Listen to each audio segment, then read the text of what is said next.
Pode alguém construir mais alto que o céu azul, ou deter as águas de um rio com as próprias mãos? Pode alguém estender o curso da vida aqui, ou cessar as ondas do mar e a fúria ao redor? Se o Senhor não nos der sua mão, quem é que nos susterá? É Ele quem faz descer, quem cura, quem faz viver. Por todo o universo seu favor se faz perceber. É Ele quem faz crescer a fé que há em você. Ele guia seus passos na luz do seu querer.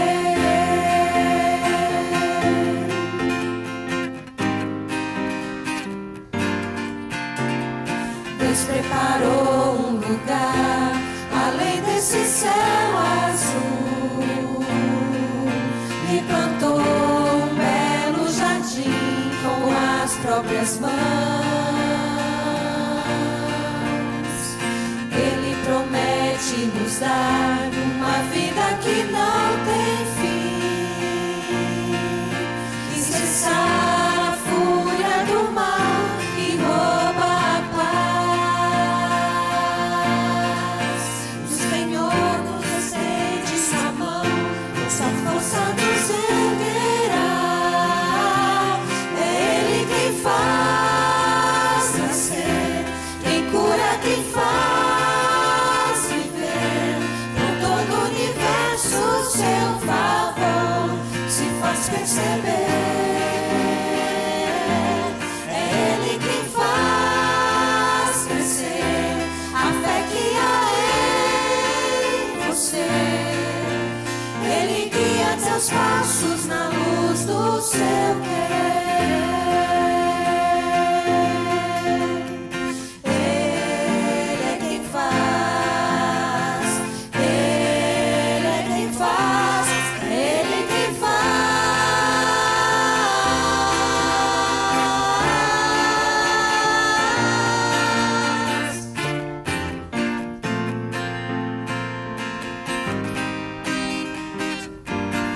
Ele quem faz crescer a fé que há em você.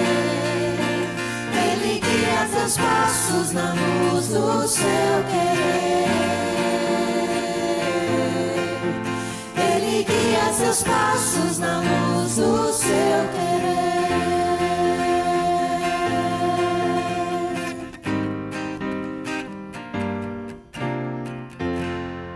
Amém. Muito obrigado por vocês.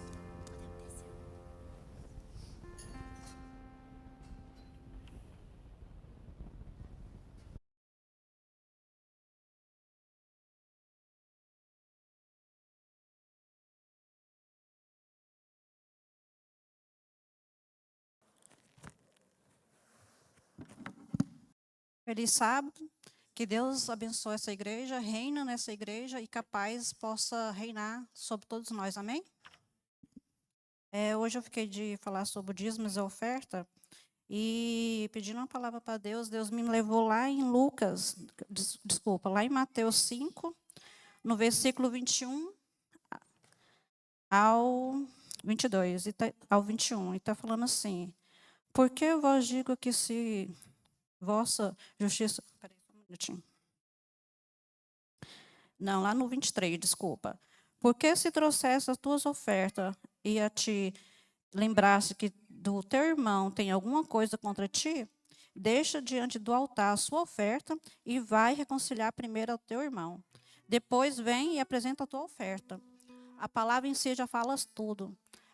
A gente tem que entender que o dízimos e a oferta é importante, porque ajuda a congregação, Ajuda a gente que está passando por problemas financeiros, algum irmão que está passando por problema financeiro, mas mais do que dízimos e oferta, Deus quer o seu coração, Deus quer a sua entrega, Deus quer o seu compromisso no seu trabalho, na sua empresa, na sua dedicação como funcionário e no seu dedicação e respeito aos funcionários, porque a gente trazer a oferta, o dízimo aqui é muito fácil, né? Porque a gente coloca no envelopinho, o dinheiro está tudo aqui, mas e antes, no processo do meio de semana, o que aconteceu? Você foi um bom patrão? Você foi uma boa funcionária? Você deu bom testemunho para que esse dinheiro seja vindo e seja bom visto para o nosso Senhor Jesus Cristo? A gente tem que estar muito atenta, porque eu vejo muita gente falando de muitos, até adventista, ou até mesmo cristão. Meu Deus, se for para mim ser um adventista ou um cristão como esse, eu nem quero ser.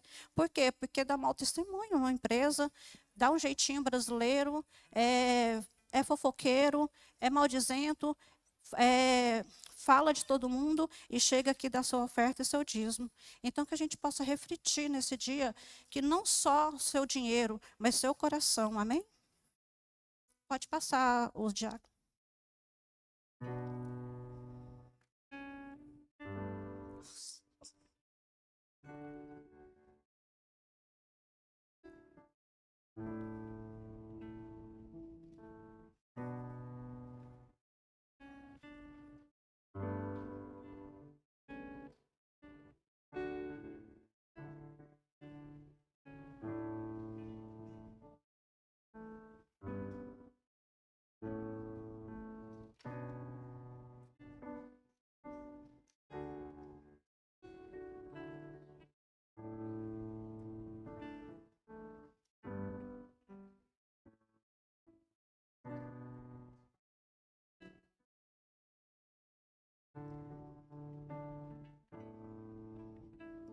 Aproveitando o engate dessa passagem, aqui está falando, se alguém tem alguma coisa contra vocês, que vocês largam a oferta e o dízimo e vai até eles e pede perdão. Não deixa para fazer o que você pode fazer hoje.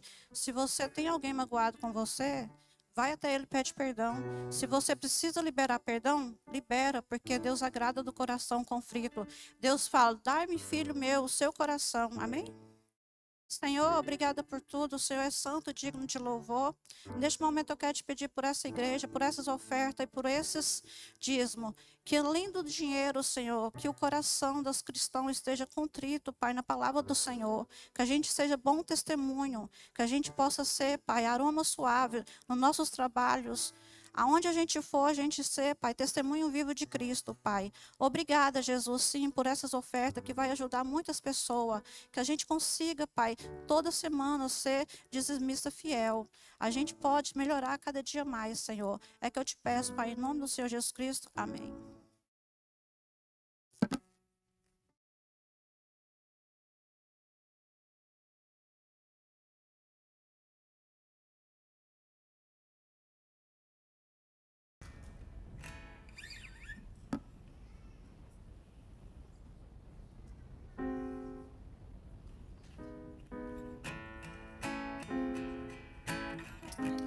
Muito bem, agora uma canção alegre junto com as crianças. Igreja, por favor, coloque-se em pé.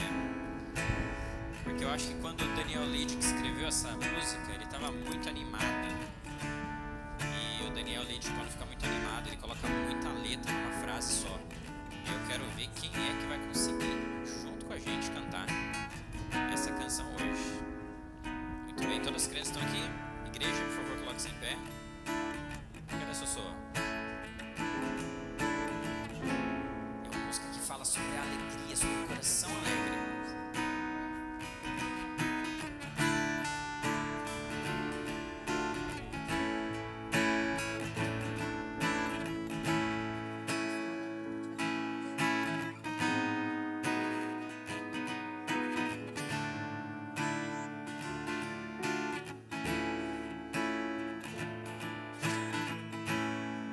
Todo mundo pronto? Então vamos lá.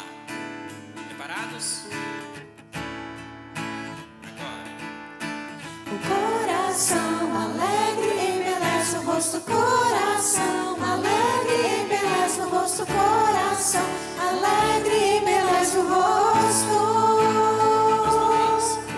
O coração alegre, embeleza o rosto, coração alegre, embeleza o rosto, coração alegre, embeleza o rosto.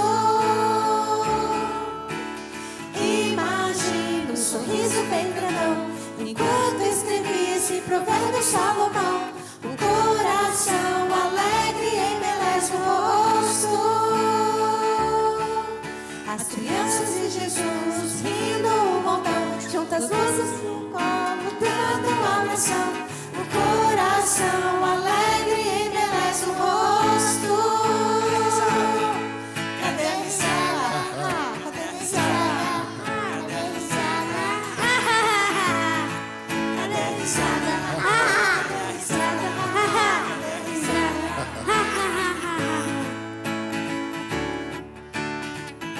Quase lá, vamos lá. O povo de Israel subindo pra Jerusalém, diz a Bíblia, dava gritos de alegria, glória, amém. O coração alegre embeleza o rosto.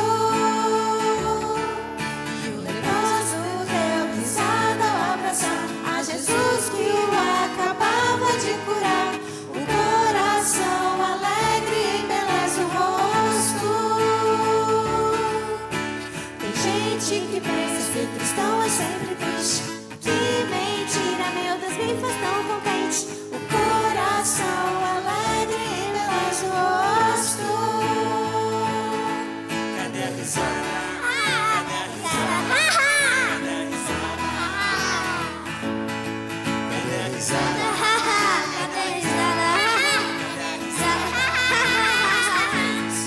Cadê a risada? Cadê a risada?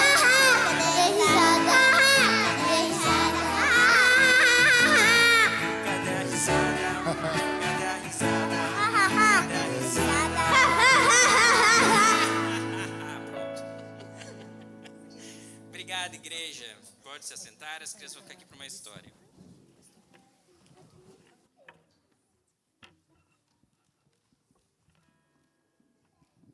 Nossa, a nossa igreja está tão bonita hoje, mas ela está tão linda. Porque vocês estão aqui, sabia disso? Porque vocês estão aqui. Ai, que linda. Vou esperar a Sossô e o Arthur sentarem. A outra Sossô. A Sophie. Isso. E hoje eu tenho uma história para contar para vocês. Deixa eu perguntar uma coisa para vocês aqui. Vocês gostam ou vocês já subiram em cima de uma árvore? Foi, Lola? E a experiência foi boa? É? Você também, Arthur. Você, Olivia? Foi? E você, Thomas, já subiu numa árvore? Você já subiu? Já subiu, Arthur? Ah, já subiu? Foi.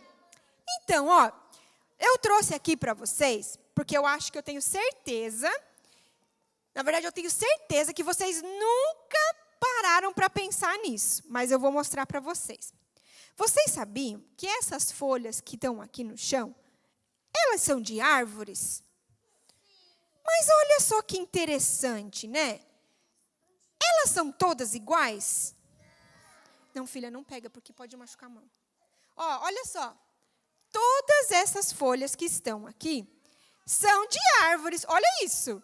Elas são iguais?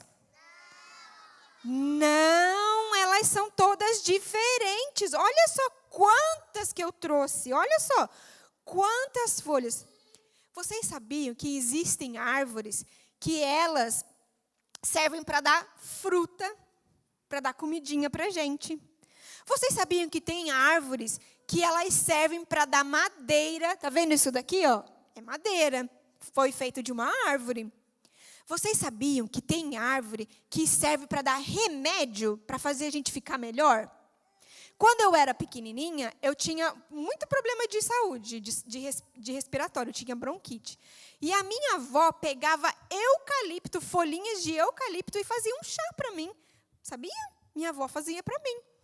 As árvores, elas servem para muitas e muitas coisas. E elas são bem diferentes. Tem árvore que tem coco. Vocês já viram aquelas árvores que tem coco?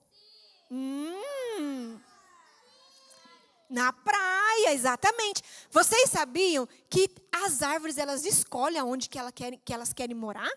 Tem árvores que sobrevivem só no frio. Que ela só pode ficar em lugar bem frio. Tem árvore que só pode ficar em lugar bem quente, como o coqueiro, por exemplo. Pode falar, Kylie.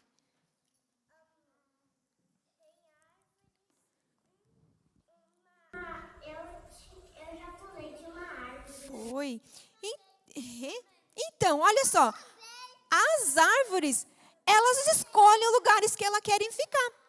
Tem árvores que perdem todas as folhas. Vocês já viram a árvore que fica só o tronco delas assim, que não teria uma folhinha no inverno? Ó, essa daqui é uma delas, ó, que eu tirei de uma árvore que é assim. Olha a quantidade, obrigada, Sofia. Olha só a quantidade de árvores diferentes que a gente pode encontrar por aí. E isso daqui não é nada, isso daqui é só uma demonstração assim para vocês. É um monte de árvore. E isso a gente pode achar. Agora, deixa eu falar uma coisa para vocês. A árvore pode servir para levar Jesus, para deixar alguém conhecer Jesus? Vocês acham? Vocês acham que não?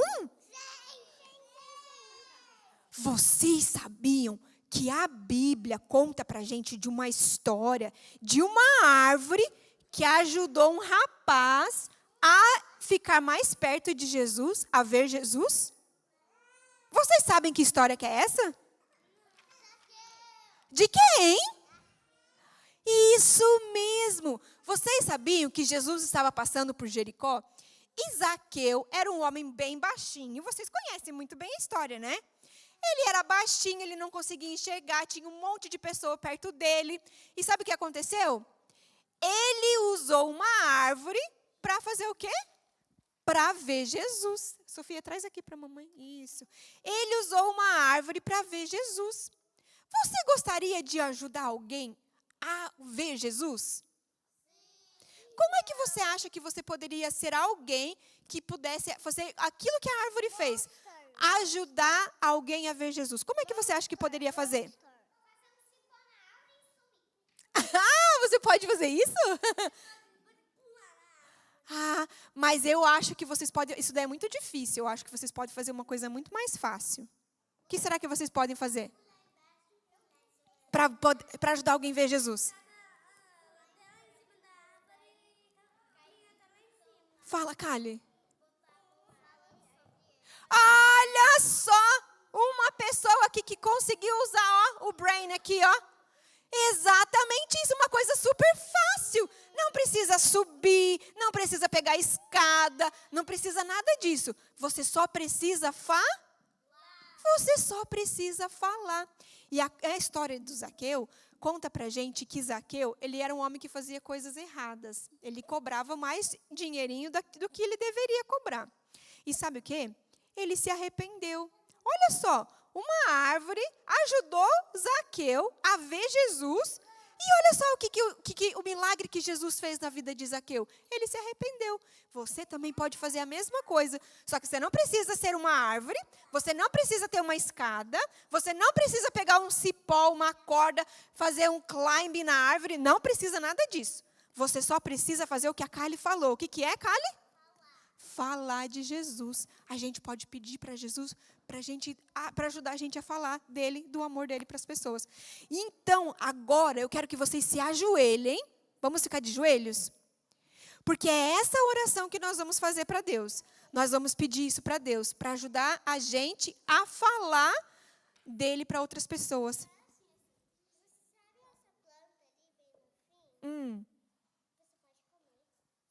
Vamos orar. Posição de oração. Papai do céu, muito obrigado por esse dia. Obrigado, Senhor Deus, porque o Senhor pode usar até as árvores para deixarem alguém mais perto de Ti. Por favor, Senhor Deus, usa a gente também. Nós também queremos ser usados por Ti para falar, como a Kylie falou, do Teu amor para as pessoas. A gente não precisa de escada, a gente não precisa de cipó, de corda, a gente não precisa de nada disso. A gente só precisa de coragem. Dá essa coragem para a gente, porque assim como Zaqueu, outras pessoas podem se arrepender também. Ah, Senhor Jesus, nós te amamos e te agradecemos por esse dia tão bonito. Em nome de Jesus, amém.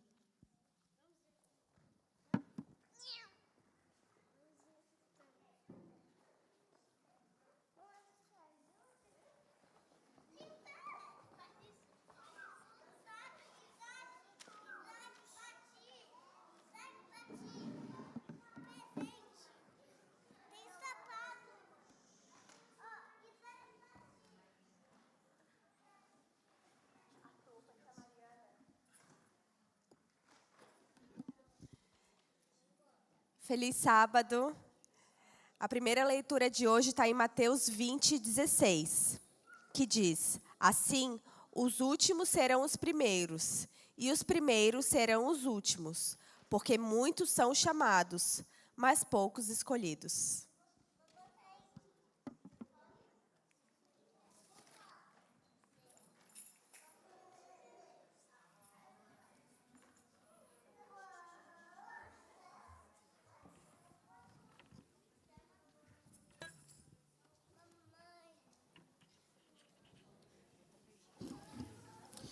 Coloque-se em pé. Essa é uma canção especial, porque nesse momento você tem a oportunidade de falar com o seu Deus, e enquanto você canta, você pede para que Ele restaure na sua vida aquilo que um dia foi quebrado, aquilo que um dia, possivelmente, foi de muito valor e hoje não temos mais. Que o Senhor restaure no nosso coração o seu Santo Espírito e nos dê aquilo que nos falta.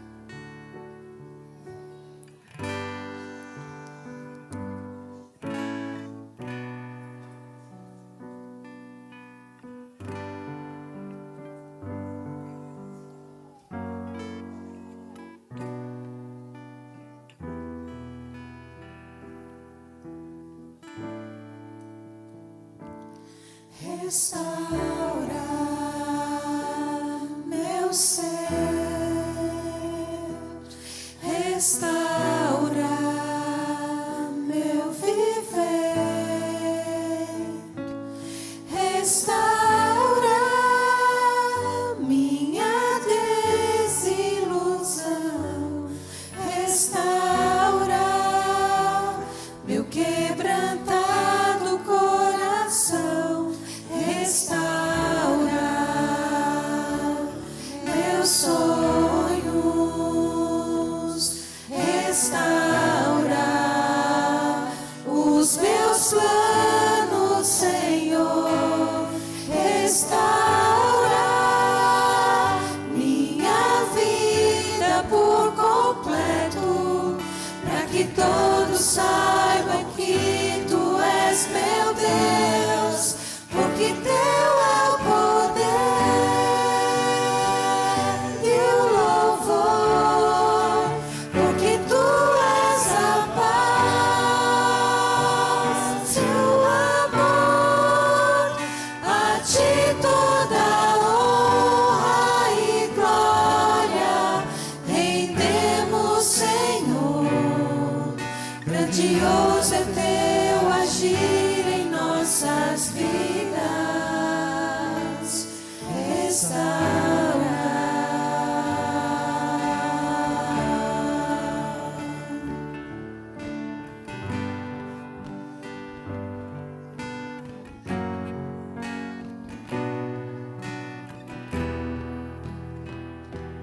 Quero ouvir só as mulheres. Restaura meus sonhos, restaura os meus planos, Senhor. Restaura minha vida por completo, Para que todos saibam que Tu és meu Deus, porque Teu é o poder e o louvor, porque Tu és a paz e o amor. A Ti toda honra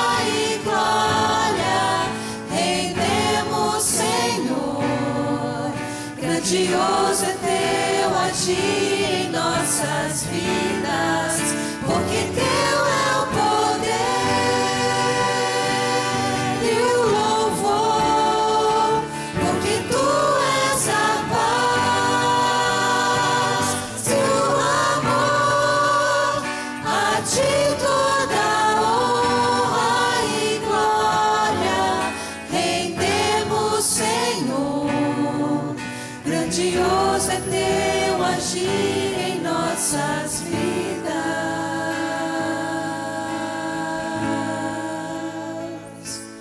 Restaura,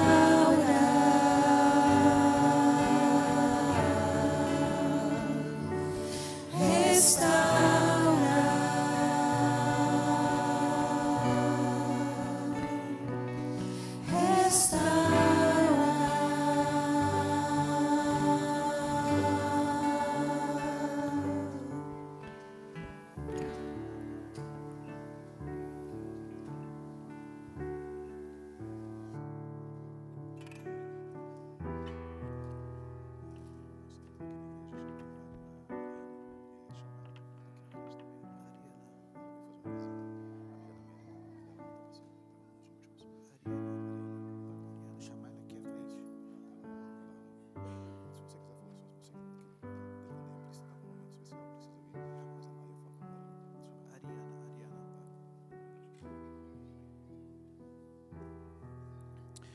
Eu queria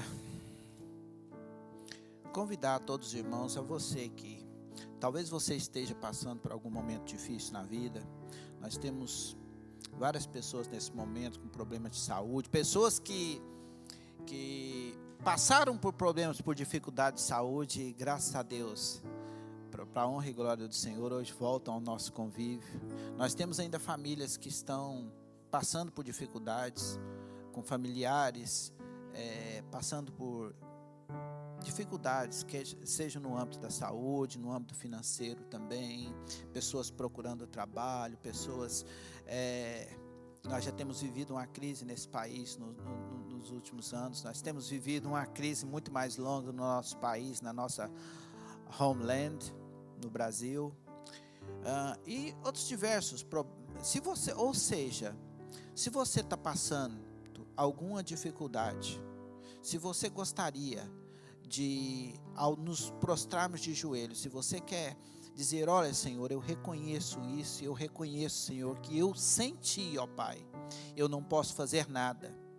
Eu reconheço, ó Pai, que o Senhor é o médico dos médicos, portanto o Senhor pode curar algum querido que nesse momento está passando dificuldade. Por isso eu queria convidar você a se ajoelhar comigo, não aí onde você está, mas se você sentir a vontade para vir aqui à frente, eu gostaria de convidá-lo para vir aqui, para agradecer pelas bênçãos. Nós temos visitantes também, eu sei que tem a Ariana, está por aí, né? Eu queria, se você quiser, ficar à vontade, queremos dizer que você é muito bem-vinda. Eu sei que você tem um querido que passa por dificuldade também. Vem aqui orar conosco. Eu tenho certeza que Deus já ouvia muito antes das suas dificuldades, eu sei disso. Mas é sempre bom a gente mostrar, olha, Senhor, eu estou aqui e eu quero, Senhor, que o Teu Santo Espírito me toque nesse momento. Que o Senhor, eu quero que o mundo saiba que eu confio em Ti, ó Pai.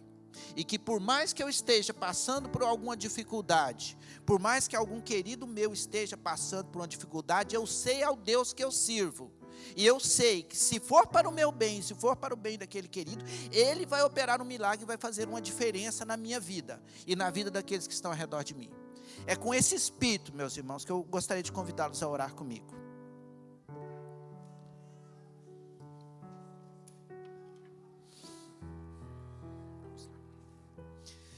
Querido Deus, amado Pai, ó Deus, o Senhor que é o Criador do universo, Senhor. O Senhor que lá na antiguidade, num tempo muito além do que nossa mente humana possa contar, Senhor.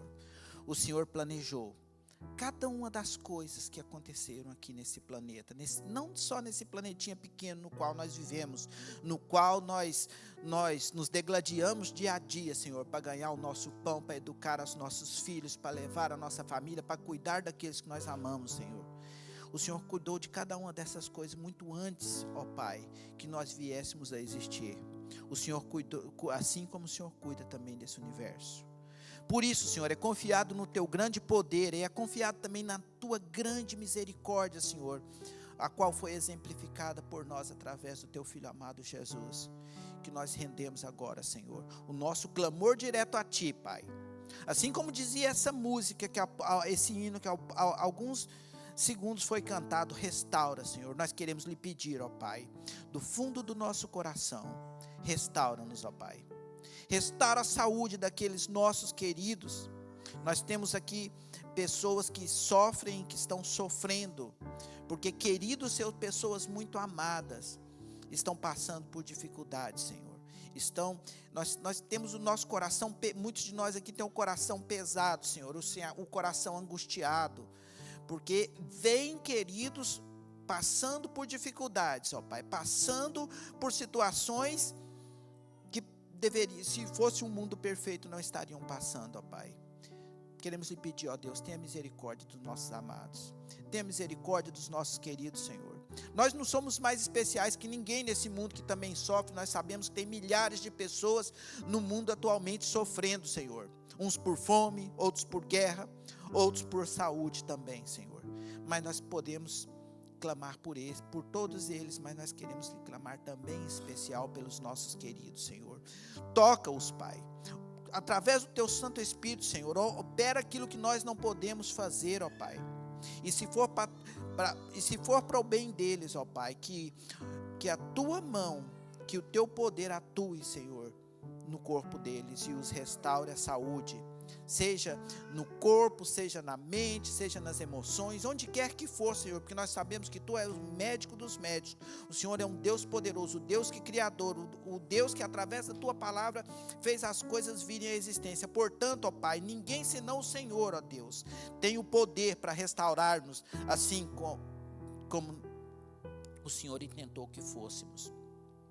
Abençoa-os, Pai. Cuida deles, cuida daqueles outros também que estão passando, talvez não por problemas de saúde, mas em busca de um trabalho, em busca de uma definição financeira, Senhor, em busca de dar uma vida melhor para os seus filhos, sobrinhos, pais, familiares, queridos, ó Pai. Que o Senhor abençoe também a busca deles, que o Senhor, através do teu Santo Espírito, dê a certeza no coração deles que nós não os servimos por nada, ó Deus, que nós servimos aquele que é dono da prata e do ouro, aquele que tem o poder de transformar as coisas e aquele que cuida dos seus, aquele que nos ensinou a deixar 99 ovelhas no aprisco e ir atrás daquela que está em dificuldades, ó Pai. Que o Senhor faça o teu poder ser sentido na vida dessas pessoas, ó Pai. Que essas pessoas sintam o coração confortado e a certeza, ó Pai, que eles não estão desamparados, que eles não estão sozinhos. Cuida da tua igreja, Senhor. Também lhe pedimos, abençoe a tua igreja, nos ensina, ó Pai, nos ajude a ajudar essas crianças lindas que estavam sentadas há pouco aqui na frente a crescer, sabendo diferenciar entre o sagrado e o profano, ó Deus. Ajude-nos, ó Pai, a ajudar, a fazer com que eles tenham um caminho suave em direção a Ti, ó Pai, que eles aprendam também a honrá-lo, a amá-lo, Senhor, e a caminhar contigo, ó Pai. Dê sabedoria aos pais, dê sabedoria ao pastor da igreja, dê sabedoria aos anciões da igreja, aos diáconos, aos diretores de departamento. Enfim, Senhor, usa essa igreja e transforma segundo a tua vontade, ó Pai. Nós temos muitas pessoas que estão aí fora também clamando, Senhor, da necessidade de conhecer a Ti, ó Pai. Que o Senhor ajude a liderança dessa igreja, Senhor, nesse ano de 2026 a fazer isso também. Que nós possamos, Senhor, unidos como um só povo, independente das nossas dificuldades, ó Deus, que nós entendamos que nós temos uma missão e que o Senhor nos ajude, ó Pai, a cumpri-la. Que o Senhor abençoe mais uma vez, Senhor, aos familiares aqui presentes, aos queridos aqui presentes, não só aqueles que estão sendo lembrados aqui, mas que o Senhor abençoe esses que estão aqui também, Senhor, e que sua mão esteja sobre a vida deles e o teu braço poderoso com os cuidados sobre eles, ó Pai. Abençoa cada um aqui, a cada mãe, a cada tio, a cada irmã, a cada prima, a cada pessoa aqui, Senhor, lhe rogamos. Abençoe também em especial o pregador que daqui a pouco irá nos dirigir a palavra, Senhor, que elas venham direto do seu trono, Senhor, e que elas possam ser eficazes para transformar o nosso coração duro de pedra em um coração de carne, Senhor, guiado pelo teu Santo Espírito, Senhor. Abençoa-nos, ó Pai, lhe rogamos em nome de Jesus. Amém. Não voltem para os seus lugares, vocês que vieram agora. Eu quero aproveitar aqui já espírito de oração, que você coloque em pé, o restante da igreja se coloque em pé. E eu sei de algumas pessoas que chegaram de viagem essa semana. Se você chegou de viagem ou cumpriu anos esse mês, essa semana, melhor dito, se acerque aqui também. Eu não sei quem é, que foi? A Gi fez aniversário. Fez aniversário. O Jefinho chegou de viagem. Vem cá, Gi. A mãe da Mari também está indo para o Brasil, de volta. Vamos, gente, vem aqui.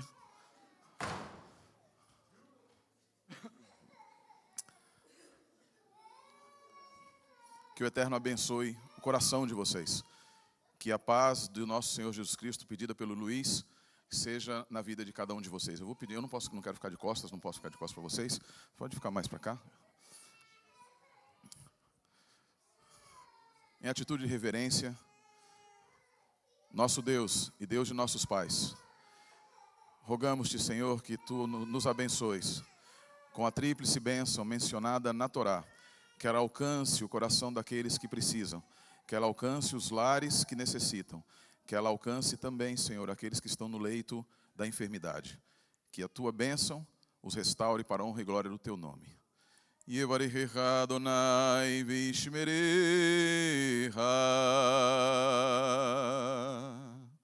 Yair Adonai panav elecha vihunecha.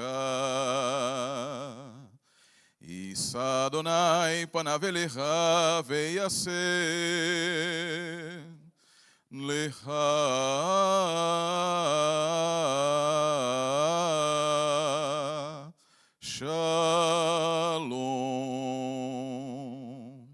Que o Eterno te abençoe e te guarde. O Eterno faça resplandecer o seu rosto sobre ti e tenha de ti misericórdia. O Eterno para ti erga o rosto e te enche o coração de paz. A paz de Jesus Cristo, príncipe da paz. Amém. Amém.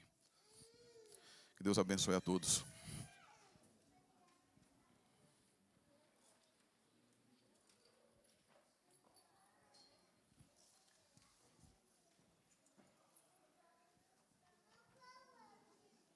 Feliz sábado. A segunda leitura de hoje está em Mateus 25:13. Vigiai, pois, porque não sabeis o dia e nem a hora.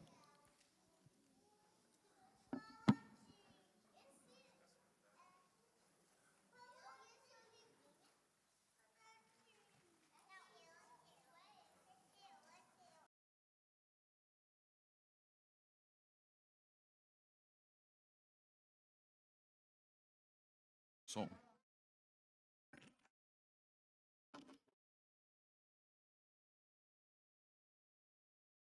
Obrigado. Tá ligado? Som. Som. Tá, né? Vocês estão me ouvindo agora? Sim.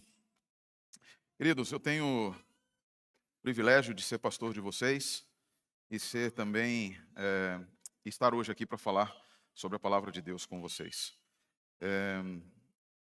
O privilégio de ser pastor vem acompanhado da responsabilidade de ser pastor também. E se tem uma coisa que o pastor Emilson dos Reis, acho que eu comentei com algumas pessoas há um tempo, o pastor Emilson dos Reis, a gente chamava ele de o pastor dos pastores lá no colégio. Ele é considerado o príncipe dos pregadores adventistas. Ele prega assim de uma coisa fenomenal. E ele ensinou a gente a não rir de pregações. Ele brigava muito conosco quando a gente... Sabe que a gente tem um péssimo costume, né? Já existia há alguns anos, de a pessoa quando vai pregar, o irmãozinho, às vezes, a gente fala, eu não vou lá escutar a pregação não, porque quem vai pregar é um irmão que não fala nem português direito, erra tudo no português, e etc. E o pastor Emilson falou, vocês acham que vocês são quem para escolher a pregação que você vai ouvir? Às vezes a pregação que você menos quer ouvir é aquela que Deus mais quer que você ouça. E ele colocou para a gente um vídeo. Vocês vão lembrar desse vídeo, que virou piada na internet durante muito, que era aquele vídeo da quipanha, né? Da Bíblia fala. Lembra desse? Quem não lembra desse vídeo, né? Claro, você tem vivido em Marte, pelo visto, né? Misericórdia. Mas eu não vou colocar. E ele colocou para a gente e a classe inteira começou a rir. A classe toda rindo, porque o rapaz, né? Porque a Bíblia fala, Moshe, Moshe, Eres Kodor. E Moshe, Moshe, a gente... E todo mundo, kkk, e o pastor Emilson estava chorando. E a gente ficou olhando assim, mas por que o pastor está chorando? E aí ele disse que aquela pregação foi uma das pregações mais contundentes que ele já ouviu. Eu falei, mas pregação não tinha nem pé nem cabeça, parecia.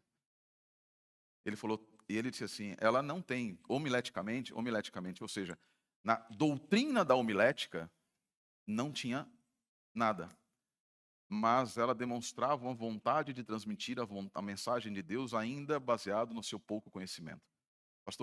Professor Pedro Apolinário, meu professor de grego, durante muitos anos, ele dizia também que o Satanás ele se coloca no primeiro banco da igreja, do lado daquela pessoa que mais prone, é uma pessoa que mais tem probabilidade de ser crítico à pregação. E ele começa assim, mas o pregador, a pessoa que orou, o Luiz orou, né? A pessoa que orou, digamos que o Luiz tivesse dito lá, de encontro a as nossas necessidades. Aí, tá vendo? Em português não se usa de encontro a, esse é contrário às nossas necessidades, é ao encontro de. E começa a colocar na cabeça, e a pessoa se levanta porque ela não consegue prestar atenção no conteúdo da mensagem, mas fica presa na forma da mensagem. Eu era muito crítico quando eu estava no teológico, eu era muito crítico a formas, não a pessoas simples pregando. Mas eu ainda sou um pouco crítico quando pastores pregam. Mas aí, por favor, né, amigo? Você ficou 4 anos no banco da faculdade, você ficou não sei quanto, e vai chegar lá e vai falar um monte de abobrinha? Não. Mas hoje eu penso o seguinte, mesmo nas pregações que eu, tecnicamente, posso criticar, dali pode vir a mensagem que eu preciso. Dali pode vir a mensagem que Deus quer que eu ouça. Em uma frase. Talvez eu esteja sentado para ouvir uma pregação de 45 minutos, e eu vou ter uma frase que vai ser aquilo que Deus quer transmitir para mim. Isso é o poder da palavra de Deus. Não é o poder do pregador. É o poder da palavra de Deus. E em uma frase pode transformar pessoas. Mesmo corações extremamente endurecidos podem ser abrandados pela presença do Espírito Santo. Mas o Espírito Santo não arromba corações. Ele bate a porta. Só que quando o Espírito Santo bate a porta, significa que você já não o deixou chegar próximo. Entrar, não preparou o lugar. Porque a figura lá de Apocalipse 3, que a gente sempre vê, né? Jesus, eis que estou à porta e bato. Jesus batendo vagarosamente assim. A figura na literatura grega, no texto grego de Apocalipse e também na literatura judaica é muito mais forte. Jesus não está batendo a porta mansamente. Jesus está esmurrando a porta do coração. E sabe por quê? Porque as expressões utilizadas ali demonstram que Cristo já veio de longe. Ele mandou mensageiros. Você não preparou a casa. Mandou sinais. Você continuou na letargia do dia a dia. Ele veio e aí ele foi chegando e se aproximando. Ele anunciou de longe com sua própria voz. E sentado você estava, sentado você ficou. Não preparou a porta. Jesus está dizendo, eu tenho anunciado a minha chegada desde longe. E você nunca preparou a porta. Agora eu ainda estou te dando uma oportunidade. Eu estou esmurrando a porta do teu coração. Eu cheguei e a porta está fechada. Sabe qual é o problema? Pelo pecado, nós esquecemos onde a chave está, porque a chave está no escuro. Nós precisamos que o Espírito Santo entre pela fresta que ainda existe e atue lá de dentro. Ele escuta a voz de Cristo e ele diz para você, abre, Jesus quer entrar. Nós não conseguimos, não. E ele olha, e ele diz, a chave está ali. Mas o Espírito não vai abrir a porta. É você que vai, se quiser. Convido você hoje a abrir a porta do teu coração para a mensagem que nós vamos ter. Para a mensagem que Deus quer trazer para nós hoje, nessa manhã. Antes, porém, fique com isso na mente, antes, porém, nós temos A Olga falou com vocês quando ela foi para a Argentina, né? Ela disse que ela viria, que ela traria os alfajores, né, para a igreja, porque Eu só vim anunciar que a gente comeu tudo em casa. Né? Sim, porque vocês gostam muito. Na verdade, o alfajor é uma coisa muito gostosa mesmo. E eu não sei se eu falei com os diáconos que eles iam distribuir alguns alfajores aqui hoje, mas eu soube de uma rebelião entre os diáconos hoje. E eu acho que eles levaram todos para o carro. Vocês vão ter que cercar o carro do Flávio e o carro da Grazi. Estou sabendo. Olha, se declara, comissão da igreja. Gente, nós vamos... o Rubinho você deixa por último, por favor, tá? É com muita alegria, muito prazer que a gente gostaria de dar uma lembrancinha, uma demonstração do nosso carinho por vocês.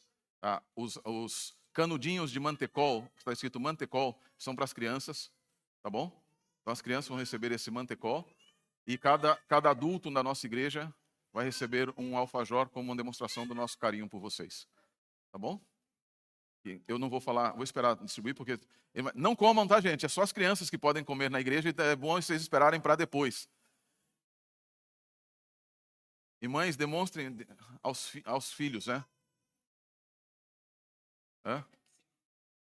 Tá faltando. O Simancol tem que dar para os adultos. E outro anúncio extremamente importante. Daqui para... Peguei, é meu agora, Rafinha. Queridos, eu não sei quantos de vocês conhecem esse livro? Projeto Sunlight.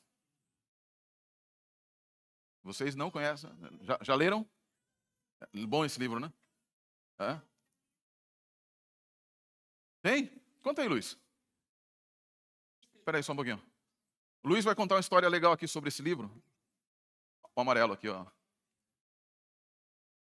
Eu tinha um escritório de representação num bairro bem no centro de Goiânia, e lá ao lado tinha uma padaria, que eu sempre ia lá tomar café, comer alguma coisa lá, e eu fiz amizade com uma das eram várias irmãs que tinham lá, assim, pessoas adultas, e eu fiz amizade com uma delas que atendia no balcão.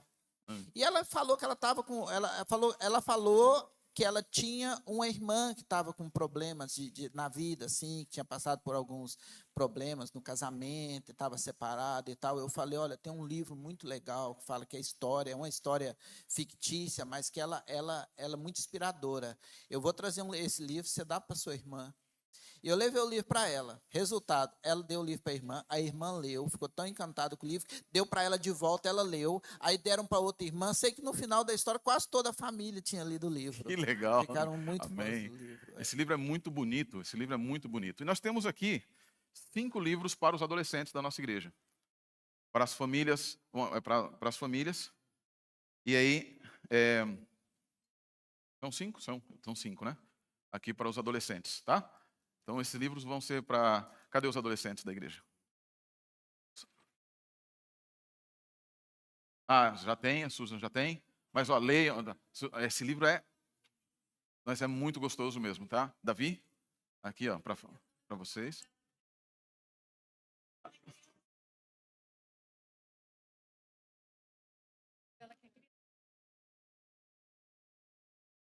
Eu vou lá na sua casa ler com você.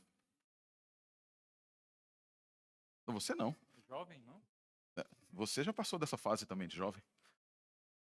E aqui. Deixa eu ver. Tem mais um aqui. A Bebel. Depois a gente leva um para o Brian. Vou pegar um para o Brian também. Tá? O Brian já tem um alfajor. Pegou o alfajor já?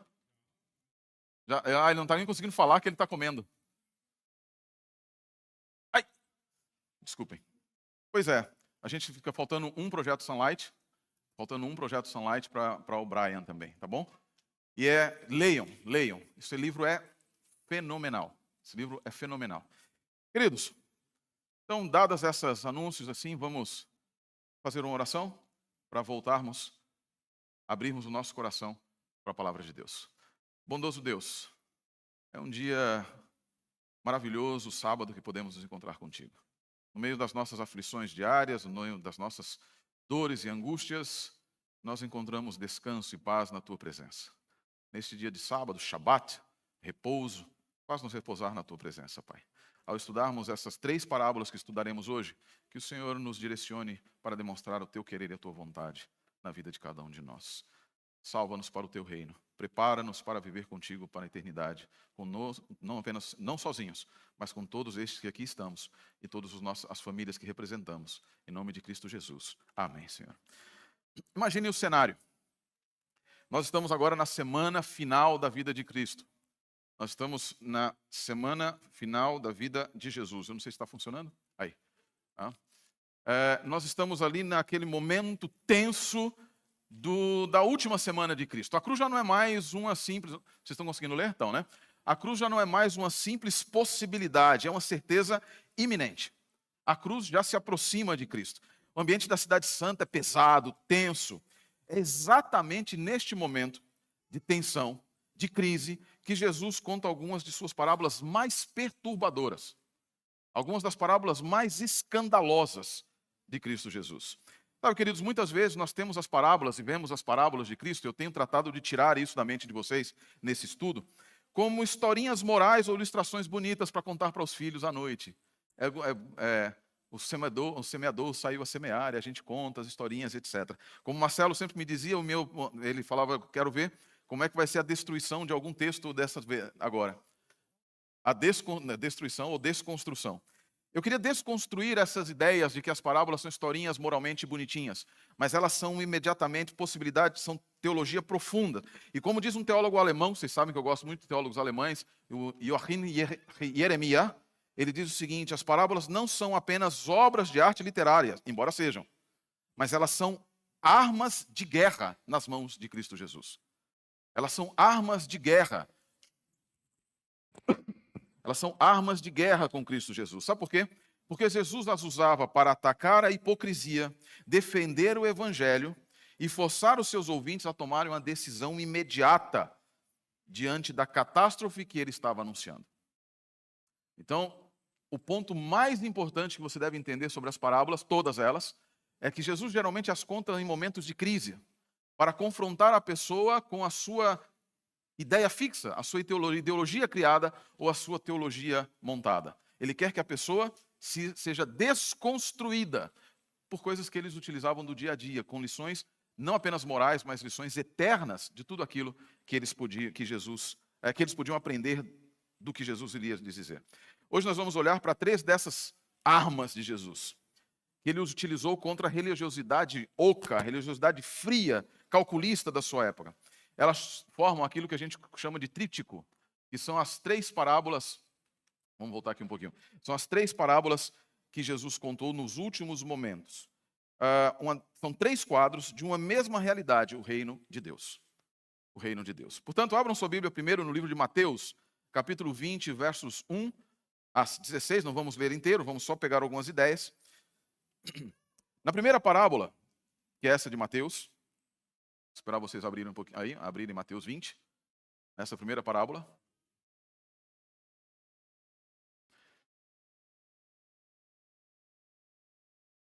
Nós vamos ver um patrão que paga mal.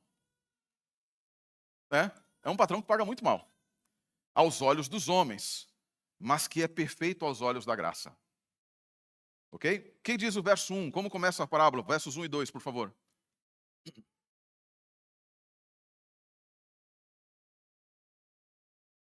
Trabalhadores para sua vida. Ele combinou pagar-lhes um denário pelo dia e mandou-os para sua casa. Até aí, obrigado. Ou seja, ele saiu de manhã, um homem denodado, que tinha urgência, que buscava pessoas, trabalhadores, que necessitava de trabalhadores para trabalhar durante um dia. E ele ali o chama. Na segunda parábola, nós vamos ver um investidor que não tolera a segurança covarde. Quem pode ler Mateus 25, 14 a 16, por favor?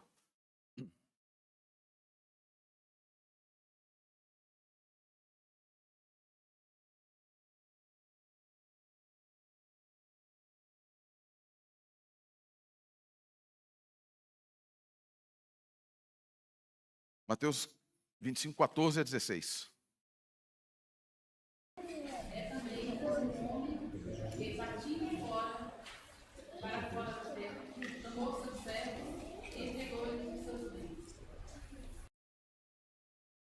Até o 16?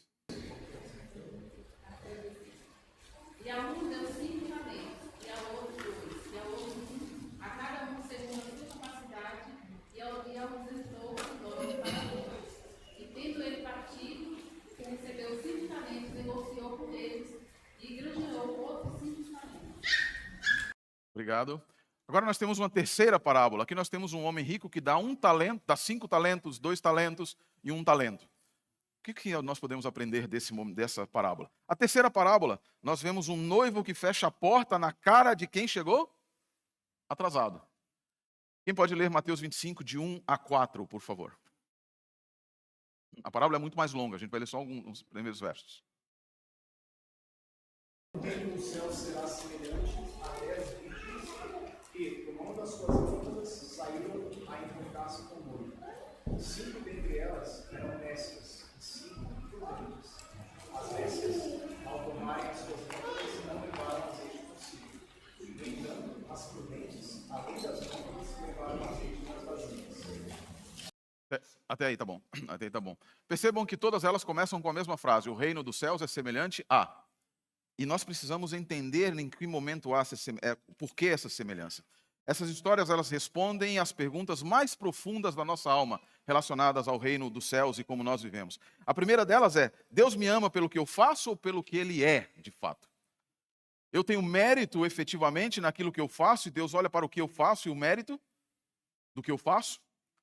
O que eu devo fazer enquanto espero a volta de Jesus Cristo?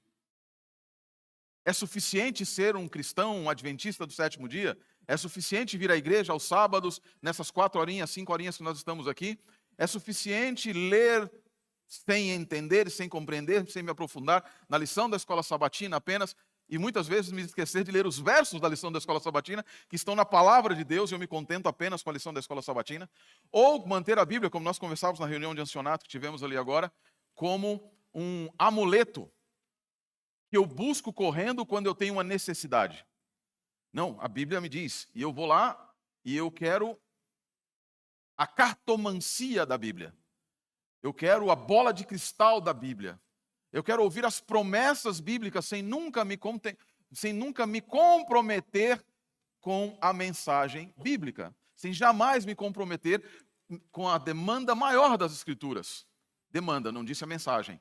A maior demanda das Escrituras é: filho meu, entrega-me o teu centro das emoções, centro da razão. Em outras palavras, na mentalidade hebraica, entrega-me o teu coração. Significa: dá-me tudo. Deus não aceita o teu melhor. Deus quer você inteiro. Deus quer você absolutamente inteiro. Como eu me preparo? E a última pergunta: como eu me preparo para este encontro com Jesus? Nós vimos a Bíblia, nós abrimos a Bíblia, agora vamos descer um pouquinho, rapidamente, em cada uma dessas parábolas. A primeira delas, que nós vimos, é o trabalhadores na vinha. A graça, sabe qual é? A graça que ofende a matemática.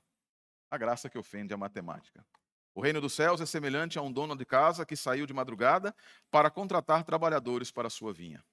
Para entender esse choque de história, precisamos, como sugere um autor chamado Kenneth Bailey, num livro chamado Lucas, pela luz do Oriente, olhar por essa lente, pela luz do Oriente. Na Palestina do passado, o trabalho começava ao nascer do sol, às 6 da manhã, e ia até às 18. Eram 12 horas de trabalho constante. Não eram 8, não eram 9, não eram 6, eram 12 horas de trabalho. Já imaginou? Igualzinho São Paulo, né? Já imaginou a pessoa trabalhar 12 horas para ganhar 1 denário? Uma moeda, 1 denário. Para ganhar 1 denário. Trabalhava direto, e o trabalho não tinha diferença, não exigia, não, eu vou fazer para você por empreita. Se você me chamar para colher colher azeitonas, são 2 denários por dia. Ou para colher trigo, 3 denários. Não, é 1 denário porque é o salário de um dia. E ele deveria receber, Deuteronômio 24:15 diz que eles deveriam receber ao pôr do sol. Deveria receber, obrigatoriamente. Agora, às 17 horas, que é a 1/10 hora, faltando 1 hora para trabalhar, o dono voltou à praça. A gente leu ali, o dono voltou à praça. Ele trouxe de manhã, combinou com os primeiros trabalhadores o salário justo de um dia. Era um valor padrão para sustentar uma família por um dia. Era uma cultura mais barata, né? Mais barata. 1 denário você comprava o necessário para um dia.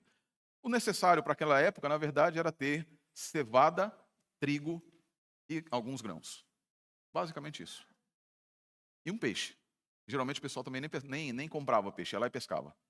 E um pouquinho de água. A água você pegava no poço. Era uma cultura simples, extremamente simples. Muitos de nós não sobreviveríamos nessa época. Eu teria dificuldades. Falo por mim. Eu teria muitas dificuldades, né? Imagina. Você conseguir sobreviver com 1 denário. Como? Exato, Didi. Eu teria inventado a pizza. Muito bem, eu teria inventado a pizza. Olha, boa ideia. Eu podia voltar numa máquina do tempo para lá para inventar a pizza. Ficaria milionário, eu já teria muito mais coisas. Hein? Mas vejam, no final do dia, durante o dia ele volta algumas vezes, no final do dia ele retorna para contratar mais alguém. Sabe, quando ele volta às 3 e de repente às 5, a 1/10 hora, faltando apenas algumas horas para escurecer, ele perguntou àqueles que estavam lá: por que vocês não estão trabalhando? Por que vocês ainda estão ociosos? A resposta deles é: porque ninguém nos contratou. Ninguém os havia contratado. Ninguém os quis contratar. Algumas vezes eu já ouvi sermões dizendo que eles eram preguiçosos, que não quiseram trabalhar, mas não é isso que o texto diz. O texto não diz em nenhum lugar que eles eram vadios. Na verdade, demonstra que eles foram rejeitados. Ninguém quis a força de trabalho deles. Ninguém olhou para eles com o valor que eles poderiam ter. Foram deixando, talvez olhando para homens mais fortes, mais robustos, talvez com experiência maior, que já eram conhecidos dos donos dos locais. E essas pessoas foram sendo deixadas. Ninguém prestou atenção na necessidade da família daquelas pessoas. Ninguém em nenhum momento disse: puxa vida, mesmo que eles não tenham completo domínio, não tenham experiência necessária, não tenham vivência, eles também merecem viver e ser sustentados. Merecem receber o sustento necessário. No final das contas, esse homem veio pela graça, chegando ao pôr do sol, ele demonstrou que os queria, e ao chegar ao pôr do sol, para pagar-lhe, ele faz algo impensável. O impensável. Ele lhes dá ao pôr do sol os que tinham trabalhado de manhã, e é interessante o que ele faz. Ele começa por aqueles que começaram trabalhando depois. E aí imaginem a lógica da matemática do século 21, a nossa lógica. Eu olho, e aí eu vejo para a pessoa assim, aquele que chegou na 1/10 hora, recebeu 1 denário. Eu trabalhei 12, vou receber 12 denários. Eu vou receber por hora, eu fiz mais, ganhei mais. É a lógica do mérito, é a lógica do eu fiz, é a lógica do olho para mim. Quantos denários recebem todos? 1. Issos. Issos, a palavra grega utilizada, igualdade. Completa igualdade. Chega o pôr do sol, todos recebem os mesmos. Os primeiros trabalharam 12 horas no sol escaldante, talvez começaram a fazer contas, como eu falei, vou receber 12, amor, olha, vou receber 12. São 12 dias, aí eu já sei que muitos ali já diriam, eu vou ficar 12 dias sem trabalhar. Trabalhei 12 horas, é quase petroleiro da Petrobras, eu vou trabalho uma semana para ficar 6 meses fora. Para ficar 6 meses sem trabalhar. Começaram a fazer cálculos de quais seriam os seus benefícios, do que eles iriam fazer com 12 denários. Talvez começaram a maquinar onde iriam guardar, investir, etc. Mas todos receberam a mesma coisa. E eles reclamaram no versículo 12. O que diz o versículo 12? Alguém pode ler? Mateus 20, verso 12. Estes homens contratados por último trabalharam apenas 1 hora, e o Senhor os igualou a nós, que suportamos o peso do trabalho e o calor do dia. Como a senhora White destaca em relação a isso daqui, eles estavam preocupados com o dinheiro, mas o problema descrito aqui não é o dinheiro. O problema para eles não era tanto o que eles iriam receber, mas o fato de que eles foram igualados com aqueles que trabalharam menos. Aqueles que trabalharam menos. A queixa deles revela o coração da religião baseada em méritos. Eles estão dizendo para Deus, aqui Jesus está dizendo, o que vocês dizem, judeus, líderes, para Deus. Eu mereço mais porque eu suei mais. Eu trabalhei mais. Eu cheguei mais cedo na igreja. Eu estou sempre fazendo, quando há alguma solicitação de trabalho missionário, eu sou o primeiro a me jogar. Eu sou crente há 40 anos. Sou crente há 50 anos. Eu sou adventista do 7º dia há 25 anos. Sou crente por um monte de tempo. Aquele ali, aquele lá, ele acabou de chegar aqui no mundo, cheio de vício, cheio de problemas, cheio de maquinações. A gente nem sabe se ele vai ficar. Senhor, o Senhor está pagando para ele, está dando para ele a mesma recompensa para mim que deu para mim, que demonstrei nos últimos 40 anos que eu tenho sido fiel. Eu já li todos os livros do Espírito de Profecia. Eu nunca deixei de reportar 7 na lição da escola sabatina. Eu venho quarta, domingo, sábado, estou na lição da escola sabatina, tudo isso. Senhor, mas aquele ali chegou semana passada na igreja, chegou semana passada no reino, e o Senhor vai dar o mesmo? Eu mereço mais. Eu mereço mais. O Senhor é? O Senhor é? Injusto. Ô palavra desgraçada. Ô palavra desgraçada. Mal usada. Porque quando nós dizemos que alguém ou Deus é injusto, nós estamos querendo medir a pessoa pelo que nós pensamos que é a justiça. E nós erramos imensamente, como estes homens erraram aqui também. O Senhor vai dar a mesma salvação para eles cheios de vício. Ah, Senhor, quando eu chegar no céu é mais ou menos aquela mesma situação das mães, da mãe dos filhos do trovão. Senhor, no teu reino, que meu filho, um se assente à tua direita e o outro à tua esquerda. Por quê? Porque eles eram os homens mais aguerridos. A lógica de Cristo reverte tudo isso, porque quando na ceia, na última ceia, Jesus vai para com os discípulos, ele coloca aquele que as pessoas pensavam que iria sentar-se mais perto, coloca mais longe de Jesus Cristo, e ele traz para mais perto aquele que as pessoas pensavam que ia ficar mais longe. A lógica do reino inverte a lógica da matemática. Estes últimos trabalharam, mas o que acontece? Eles também têm o mesmo direito. Curando o coração mercenário, a resposta do dono é avassaladora. Amigo, não te faço injustiça, diz o dono. Não me é lícito, pois, fazer o que quero do que é meu? Ou é mal ao teu olho que eu sou bom? Ou é mal aos teus olhos que eu sou bom? E aqui está o centro da teologia da graça. Aqui está a graça. Graça da maneira mais vívida e exemplificada. Deus tem o direito de ser bom. Olha que lindo. Deus tem o direito de ser bom. Deus não tem o dever de ser bom. Ninguém obriga Deus a ser bom. Mas Ele tem o direito de, exercendo pela sua livre vontade e graça, ser bom. Mesmo para homens e mulheres que abatem na cara de Deus todos os dias. Mesmo para homens e mulheres que se levantam pela manhã e passam o restante fazem até uma oração pela manhã, mas passam o restante do dia negando todas as palavras que foram ditas na oração, por atitudes. Mesmo assim, esse Deus ainda quer ser bom. E Ele pode ser bom. Ele vai ser bom. Ellen White, no livro Parábolas de Jesus, nos lembra que a recompensa não é dada pelas obras. Ela diz, para que ninguém se glorie, mas é tudo pela graça. Sabe por quê? Ela também diz, os primeiros trabalhadores representam aqueles que têm um espírito de mercenário, um coração mercenário. Estão porque querem ganhar, não porque amam a Cristo. Eles confiam no contrato, na sua própria justiça. Já os últimos confiam apenas na bondade do Senhor. Eles foram trabalhar 1 hora. Seria justo, pela lógica humana, que eles recebessem 12, um denário dividido por 12. Seria justo pela lógica humana, né? Mas eles confiam na bondade do Senhor, que sabe que um denário é o mínimo que eles necessitam para sobreviver. E o que o dono queria com eles, muito mais do que o trabalho, era dar a eles o necessário para sobreviver, para viver. Talvez você esteja na igreja há anos. E secretamente você nutra a ideia de que Deus te deve alguma coisa. Talvez você seja um líder na igreja e acredita que Deus te deve alguma coisa, que Deus tem que te fazer alguma coisa. Ou talvez você olhe para o irmão que caiu e foi restaurado com uma pontinha de ciúme, porque Deus o abençoou. Sabe? A gente sempre tem isso, né? A gente vê muito aqueles sermões na Novo Tempo, aquelas histórias no 180 graus, né? Em que a gente olha histórias de restauração e etc. E não poucas vezes a gente olha e fala, por que ele e não eu? Por que Deus o abençoou e não a mim? Por que as bênçãos caem sobre essas pessoas e não sobre mim? Quando nós não estamos vendo que muitas bênçãos maiores estão caindo para nós de forma diferente. De formas diferentes. Levantar-se pela manhã é uma grande bênção. Estar aqui hoje com saúde é uma grande bênção. Poder olhar para o nosso Deus e saber que Ele nos ouve, ainda que nós aparentemente não recebamos respostas. E como me disse o Marcos essa semana, eu não aguento mais o silêncio de Deus. Quantos de nós estamos... Eu falei para ele assim, Marcos, Deus não está silencioso. Deus está falando com você no sussurro da brisa. Deus está falando com você no vento que não sopra tão forte. Deus está falando com você no meu olhar, dizendo que te amo. Deus está falando com você em todos os momentos. Não existe momento que Deus não fale conosco. Não existe momento que Deus não esteja falando conosco.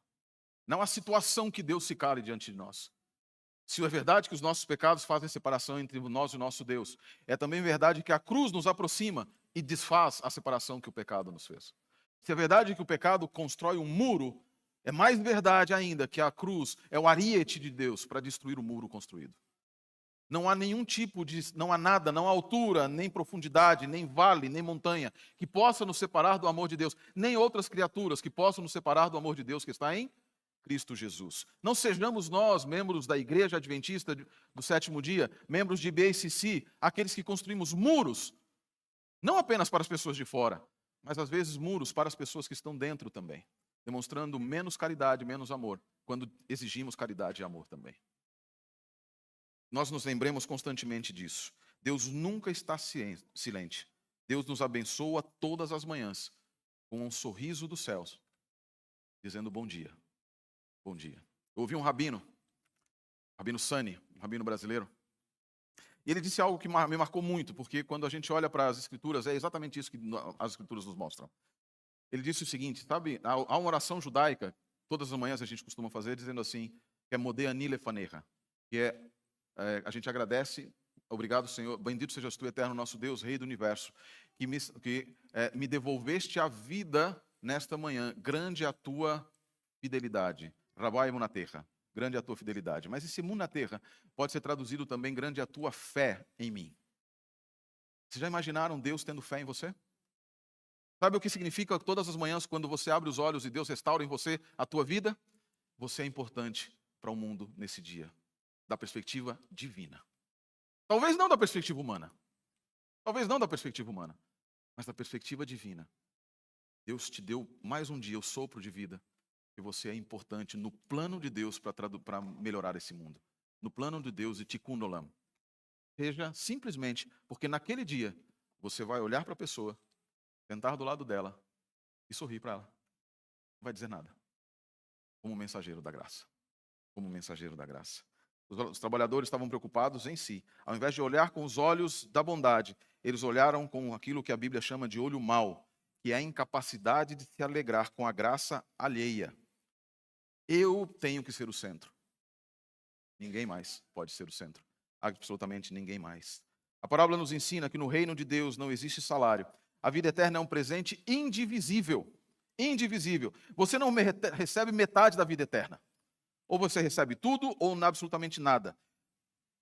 Mesmo que você tenha trabalhado apenas 10 anos na sua vida para Deus. Ele vai te dar o todo. Vejam, o ladrão na cruz recebeu o mesmo denário, o paraíso, que o apóstolo Paulo, um homem que mais escreveu cartas do Novo Testamento, recebeu o mesmo que Moisés, o mesmo que Daniel, o mesmo que os pioneiros. Não há homem ou mulher que receba mais da graça de Deus. Há aqueles que recebem tudo, porque Deus nos dá tudo, nós vamos ver na próxima parábola. E isso, queridos, ofende a nossa matemática, mas cura o nosso coração. A graça não olha para o que você fez. Ela vê o que você precisa de fato. Ela vê o que você precisa de fato. A próxima parábola, ela fala, volta. Aqui. A próxima parábola fala do peso de um talento. A parábola que nós encontramos no capítulo 25, do verso 14 a 13. Nós saímos da vinha e entramos agora no mundo comercial, no mundo dos negócios. O homem viaja e confia seus bens aos seus servos. 5 talentos, 2 e 1. A gente precisa entender algo muito claro aqui, né? Quando a gente novamente, como na parábola do administrador infiel, a gente tem aquela ideia meio... ele deu um talento, uma coisinha desse tamanho. Um talento era o equivalente a 30 quilos de prata. Era o salário de 20 anos de uma pessoa. 20 anos. O que o dono entrega na mão de uma pessoa foi o salário de 100 anos, 5 talentos. 100 anos. A pessoa podia ter fugido para as Bahamas. Talvez, né? Não, vamos viver com essa daqui, nunca mais eu preciso trabalhar, vou deixar para os meus filhos. Sabe o que isso significa? Deus nunca te dá pouco no reino dos céus. Deus nunca te dá apenas o necessário naquele momento. Sabe que a coisa que eu mais amo é perceber que quando você pede água para Deus, Deus te dá água viva. Quando você pede pão para Deus, Deus te dá 5.000 pães multiplicados e ainda te dá um peixe, te dá peixes. Você nunca pede algo que Deus lhe dê apenas aquilo. Deus é bondoso a ponto de te encher de presentes. Às vezes nós temos aquela ideia humilde, falso humilde. Não, eu só preciso disso e Deus vai me dar só isso necessário para a minha sobrevivência. Queridos, Deus é um Deus de abundância. Ele é o Senhor da prata, do ouro, Ele quer te dar tudo. Mas Ele requer de você alguma coisa também. Sabe o que é? Tudo. Não são 10% de dízimo, nem 5% de oferta. Ele quer tudo, mas não é o tudo apenas dos seus recursos financeiros e etc. Ele quer que você reconheça que sem Ele você não tem nada. Absolutamente nada. Zero. Imagine 30 talentos, 6 mil denários, 20 anos. Recebeu uma fortuna. Ninguém no reino de Deus recebe pouco. Ellen White diz o seguinte, nossa visão, que ela nos dá, expande nossa visão sobre isso. Os talentos, ela disse, não são apenas dons naturais. Não é apenas cantar, ou pregar, ou falar para as outras pessoas. Os talentos incluem nossa influência. A nossa influência. Como as pessoas olham para nós, nossos recursos financeiros, nosso tempo, nosso intelecto, nossa fala, a maneira como nós falamos. Ela mais tem um trecho, não sei quantos de vocês já ouviram falar de um livro chamado A Voz e o Seu Uso, do Espírito de Profecia. Já ouviu falar, Silvinha? É um livro especificamente para fonoaudiólogos, que fizeram uma compilação, não é óbvio, ela não escreveu, mas fizeram uma compilação chamada A Voz e o Seu Uso. E é um livro fenomenal, não existe em português, só existe em inglês e em espanhol. Eu vou pedir um para você. Muito bom. Você tem? Você não me disse isso. Eu comprei um de presente para o pastor Emilson, porque ele não tinha. Ele falou que sabia desse livro, eu comprei lá na Argentina. Livro fenomenal. E um trecho desse livro, ela diz assim, ó, o Espírito Santo, o Evangelho, quando atinge a alma da pessoa, transforma de fora para dentro, transmite nobreza de porte, beleza de caráter, modula a voz e nos impõe filtros sobre o que dizemos ou deixamos de dizer. Em outras palavras, se nós não temos isso, falta o Evangelho em nós. Esses são os talentos que Ellen White nos diz. Vejam, ela ainda nos diz o seguinte, tudo o que você tem é um empréstimo de Deus. Nada nos pertence diretamente. Sabe qual é nessa parábola? Os 2 primeiros eles negociaram e duplicaram. Mas o terceiro cava um buraco, a teologia do buraco. O terceiro cava um buraco e esconde o talento. Quando o Senhor volta, a justificativa dele a sua justificativa revela uma teologia tosca, tola, uma teologia completamente alheia, incorreta relacionada a Deus. Ele, doente, Senhor, eu te conhecia, diz ele, que és homem duro, que ceifas onde não semeaste, tive medo e escondi o teu talento, diz lá em Mateus 25, 24 a 25. Ele não perdeu dinheiro.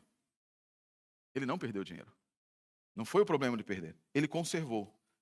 Mas, queridos, verdade espiritual, no reino de Deus, conservação é pecado. Conservação sem multiplicação é pecado.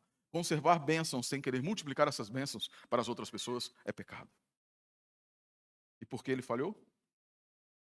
A visão distorcida de Deus, nele via a Deus como um patrão exigente,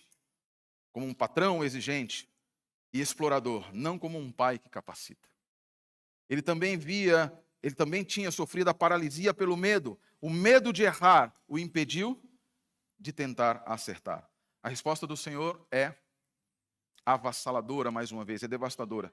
Ele chama o servo de servo mau e negligente. E ele sentencia, tirai-lhe o talento e dai ao que tem 10.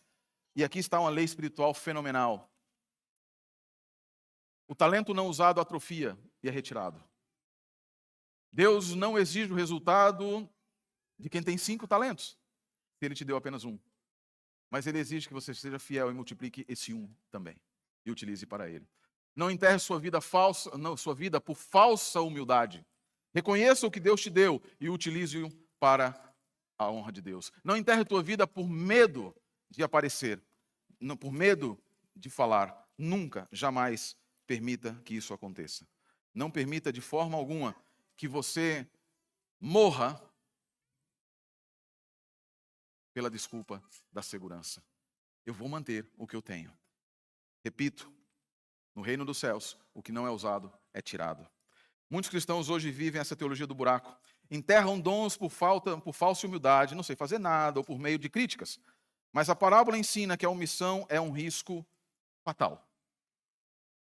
Deus não exige que você dê o resultado, todos deem o mesmo resultado. Deus quer que você seja fiel. Você tem tempo? Você tem o dom da palavra? Fale. Você tem o dom da música? Cante. Você tem o dom da palavra? Fale. Você tem recursos? Doe. Você tem tempo? Sirva. Mas lembre-se sempre, o Senhor não aceita a desculpa da segurança.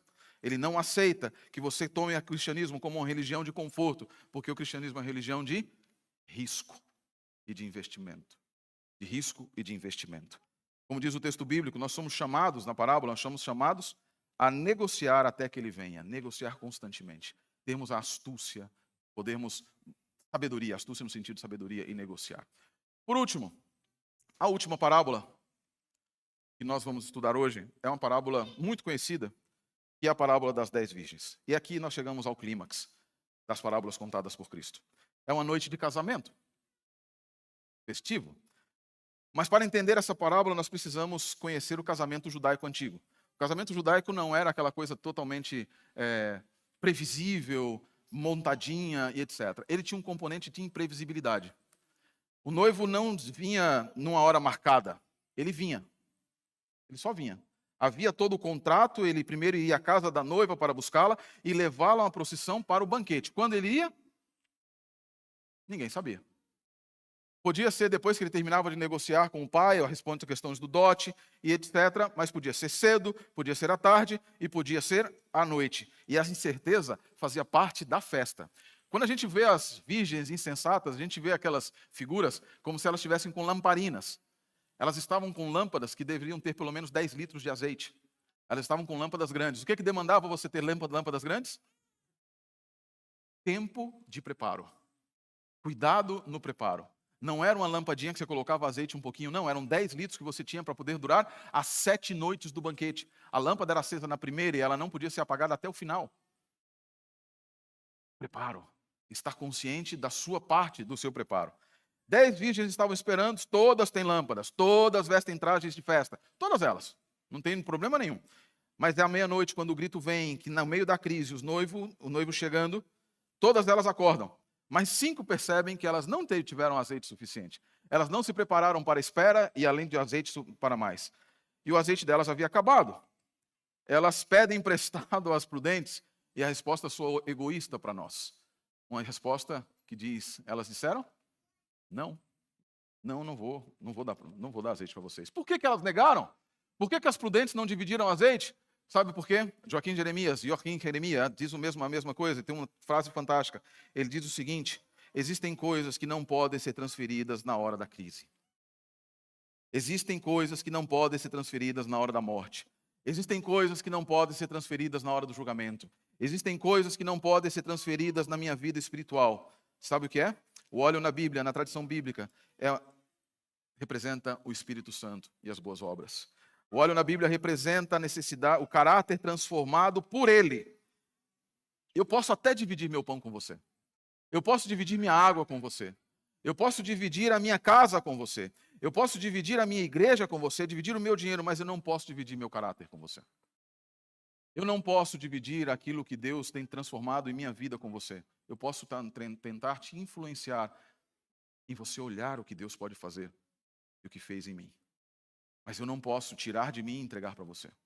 Não existe possibilidade. Não me peça para ter por você a fé que você precisa ter. Não peça a seu pai, sua mãe, seu filho, seu parente para ter a fé necessária para que você dure nos últimos dias. Construa a sua própria experiência de fé, sem a qual ninguém verá o Senhor. Não há possibilidade de você contar com a fé do pastor, com a fé do ancião, com a fé do pregador, com a fé de quem quer que seja. É apenas com a tua própria fé. Apenas com a tua própria fé. E chegou o momento e elas voltaram, mas tragicamente era tarde demais. Elas foram comprar, saem correndo para comprar. Nesse momento o noivo chega, a porta se fecha. Quando elas voltam e batem, a resposta do noivo é a sentença mais triste das Escrituras. Mais triste. Em verdade vos digo que não vos conheço. Diz Mateus 25:12. Não é que ele não sabia o nome delas. Aqui não é esse o ponto. Mas é que não havia relacionamento. Não houve cuidado. Não havia relacionamento verdadeiro. Elas estavam na festa. mas não tinham comunhão com o noivo, com o dono da festa. Estar na igreja não significa ter comunhão com o dono da igreja. Mas é impossível ter comunhão com o dono da igreja e não estar em comunhão com os irmãos da igreja. Elas tinham a lâmpada, a forma religiosa, mas não tinham o azeite, que era a essência e a presença do Espírito. Vivemos dias em que muitos têm lâmpada da denominação, de religião e etc. Vão aos cultos, cantam os hinos, usam linguagem cristã, mas o frasco interior está completamente vazio. Não há oração secreta, não há quebrantamento, há apenas eu sou assim, eu nasci assim, vou viver assim, Gabriela. Vou viver sempre assim. Nunca ninguém vai me mudar. Não vou mudar porque ou você se adapta a mim, ou vai ter que conviver assim. Não há quebrantamento verdadeiro, não há vida no Espírito. A palavra grita para nós, a parábola grita constantemente. O caráter não se improvisa na hora da crise. O caráter não se improvisa na hora da crise. Quando a doença chegar, quando a tentação vier, ou quando Jesus voltar, não vai dar tempo para ir comprar. Não vai dar tempo mais para ir comprar.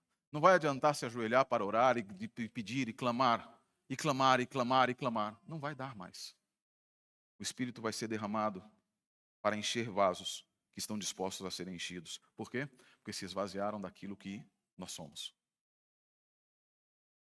A minha maneira de falar, minha maneira de ser, o meu jeito, tudo isso, se está em desacordo com o que Deus quer, é uma tampa que impede o Espírito Santo de te encher novamente.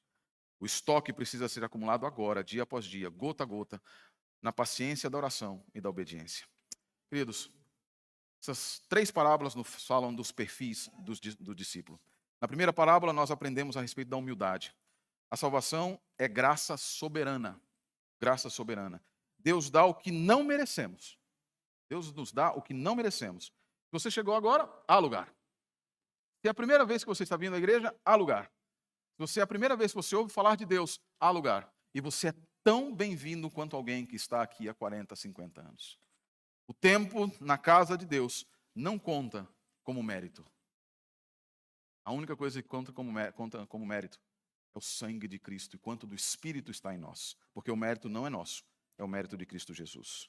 Não tenha inveja, se você está aqui há tanto tempo, não tenha inveja de que alguém que apenas chegou esteja cheio do amor por Cristo Jesus. Na segunda parábola, nós aprendemos a respeito da fidelidade. Não enterre sua vida por medo. Deus investiu alto em você. Deus investiu alto em você.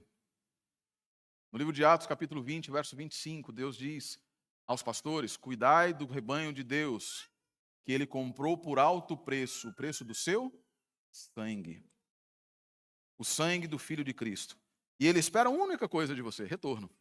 Deus é um investidor da eternidade. Ele espera retorno de cada um de nós. E sabe qual é o retorno que Deus espera de nós? Você, salvo para a eternidade. Arrisque-se pelo reino. Arrisque-se pelo reino. Nas 10 virgens, nós aprendemos a vigilância pessoal. Ninguém pode ser santo por você mesmo. Busque o Espírito Santo hoje. Não deixe sua lâmpada apagar. Jesus, ele nos faz um imperativo. Encerra as parábolas com um imperativo, dizendo o seguinte: vigiai e vigiai e vigiai. Vigiai, pois, porque não sabeis o dia nem a hora. Vigiar, queridos, não é ficar parado. Vigiar não é ficar olhando para o céu em passividade. Vigiar não é ficar esperando para ver o que vai acontecer. Vigiar não é viver como muitos de nós temos vivido. Vigiar antes é trabalhar na vinha sem inveja. Trabalhar. Vigiar é multiplicar os talentos sem medo, arriscar. Vigiar é manter a lâmpada cheia do Espírito, não apenas em um momento, em uma ocasião e quando precisamos, mas dia após dia. Mesmo quando a lâmpada não é necessária porque os dias estão clareando. Ela tem que estar cheia constantemente. Nos tempos da bonança, tem que estar cheia. Para ser o nosso guia, lâmpada para os meus pés é a tua palavra e luz para o meu caminho nos dias da aflição. A porta ainda está aberta, o dono da vinha ainda está contratando, o noivo está convidando. Não vamos deixar para depois, porque o depois pode ser à meia-noite. e a porta pode estar fechada. Entremos pela porta que ainda está aberta. Que Deus abençoe a todos. Vamos ficar em pé para orar?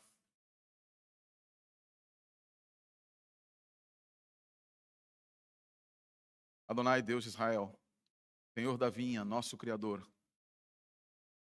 dono de todos os talentos.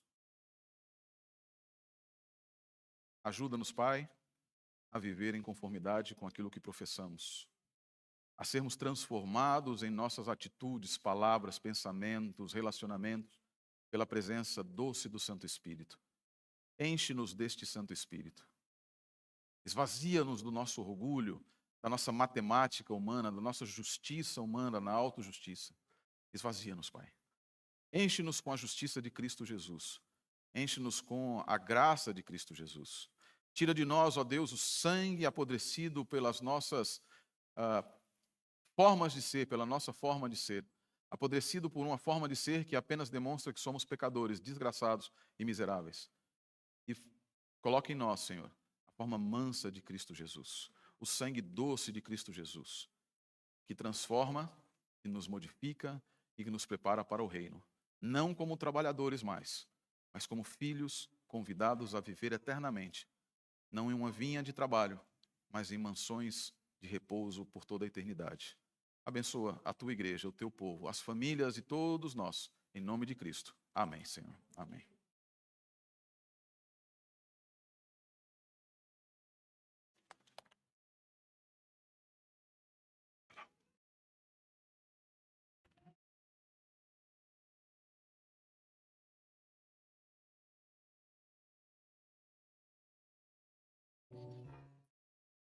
Permanece em pé, vamos cantar a última canção, canção Maranata.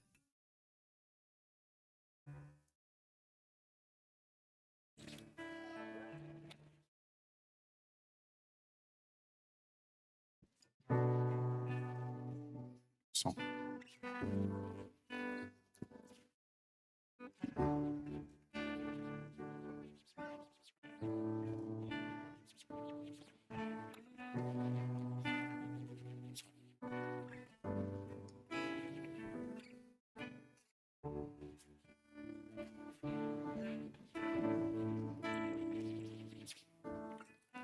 Tu és a minha luz, a minha salvação, e a ti me renderei.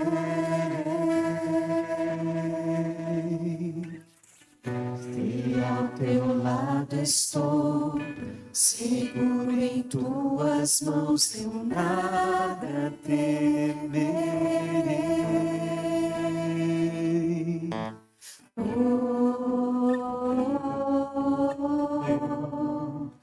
Tu és santo, ó Senhor.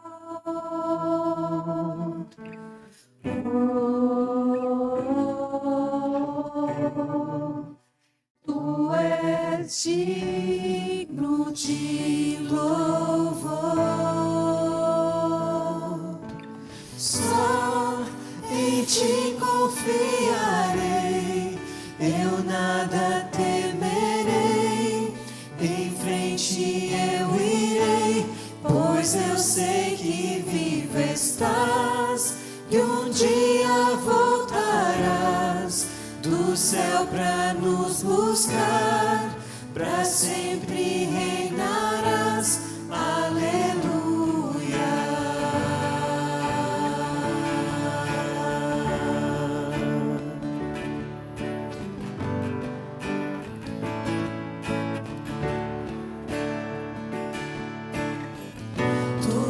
És a minha luz, a minha salvação, e a ti me renderei. Se ao teu lado estou, seguro em tuas mãos, eu nada temerei.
Jesus, vem Jesus, Maranata, ora vem Senhor Jesus, vem Jesus, vem Jesus, Maranata, ora vem Senhor Jesus, vem Jesus, vem Jesus, Maranata, ora vem Senhor Jesus. Só em ti confiarei, eu nada temerei, em frente eu irei, pois eu sei que vivo estás e um dia voltarás do céu pra nos buscar, pra sempre reinarás. Aleluia, só em ti confiarei, eu nada temerei, em frente eu irei, pois eu sei que vivo estás e um dia voltarás do céu pra nos buscar, pra sempre reinarás. Aleluia, só em ti confiarei, eu nada temerei, em frente eu irei, pois eu sei que vivo estás e um dia voltarás do céu pra nos buscar, pra sempre reinarás.